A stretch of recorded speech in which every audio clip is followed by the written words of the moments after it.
Welcome to the Fundamentals of Network Security webinar. My name is Lewis Parker. I'll be your host for today. I'm an Information Systems Consultant with Pacific Coast Information Systems in Vancouver, British Columbia, Canada.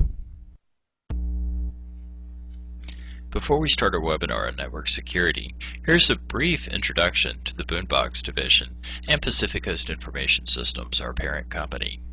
PCIS has serviced the business communities of Western Canada and the Pacific Northwest region of the United States for 14 years. Our services include network security management, network infrastructure support, portal collaboration development, workflow assessments, business analysis, and systems migration. We can expect the webinar today to last approximately 15 minutes, so here's a brief outline of what we'll be discussing during that time.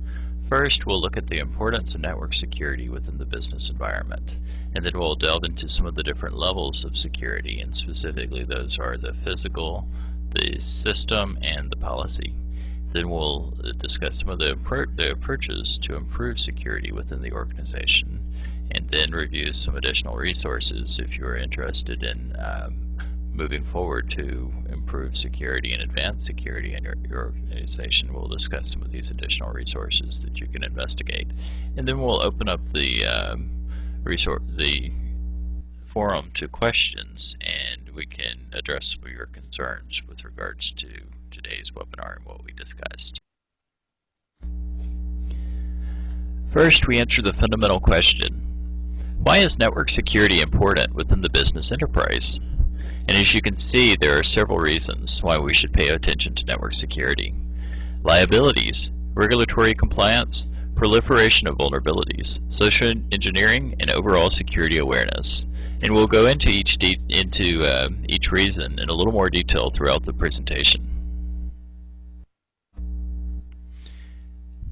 The most common response that the Boombox team receives from corporate and business executives with regards to network security implementations are corporate liabilities. These include privacy concerns, stolen property, identity theft, extraction of social security and social insurance numbers, or any other type of uniquely identifiable information that can be used later to compromise a person's identity or to destroy a person's credit, or any other types of issues. So yeah, liabilities are a huge concern for businesses with regards to the importance of network security. Another area that is often overlooked by business and corporate executives is the area of regulatory compliance. Local, state, provincial, and federal governments have imposed regulations on certain business sectors to try to enforce security and privacy for consumer rights, and as well as to protect business information. And many businesses are unaware if they fall under some of these regulations, and they're also unaware of the details of each regulation and to verify if they are compliant or not. So regulatory compliance is another reason why network security should receive some greater attention within the corporate environment. The increased frequency and severity of vulnerabilities is also a major concern as to why network security should be important in the corporate environment. Zero-day exploits are very dangerous. These are exploits that are discovered and exploited by a virus within a 24-hour period. And these are so bad because usually the weakness within the software within the operating system is discovered and then published on the internet or produced on a news group or some type of public forum. And a hacker writes virus or some type of a program to take advantage of the exploit, and then it propagates through the internet, and it can propagate within the matter of 15 minutes. So yeah, zero-day exploits are something to consider, and it's important to have software within the environment that can detect these zero-day exploits and stop them, because there aren't necessarily updates to tell what the exploits are and to be able to patch them in time.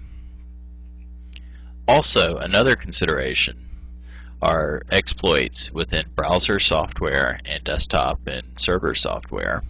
The browser is very significant, as many companies rely more on web-based applications and the software as a service model, browser exploits are becoming very common.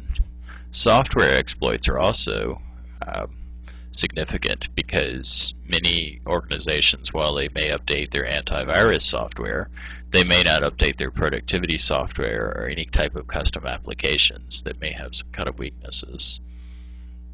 Compromised websites, and this also ties into the browser exploits mentioned above, as many companies rely on web-based applications and web-based databases and data information systems over the web.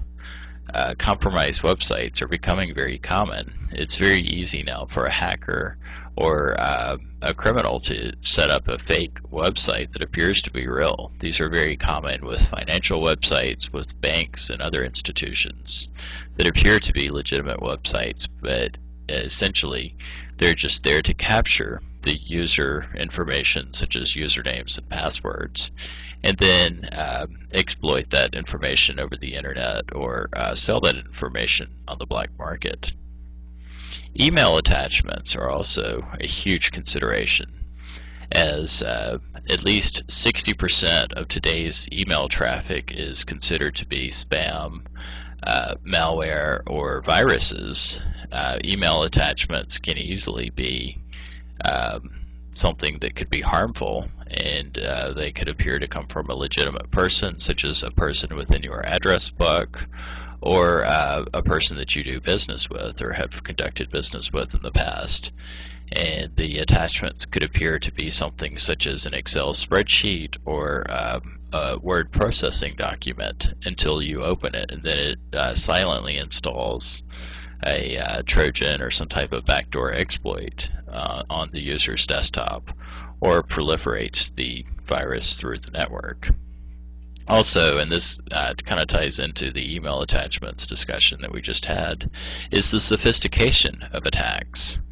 Many viruses and many exploits are becoming more and more sophisticated because there's money to be made within exploiting networks and exploiting network weaknesses.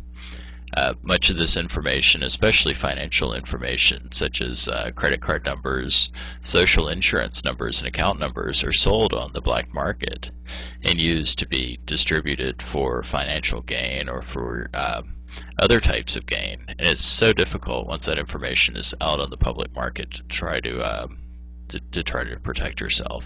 So this is a case where it's definitely more important to be proactive instead of reactive.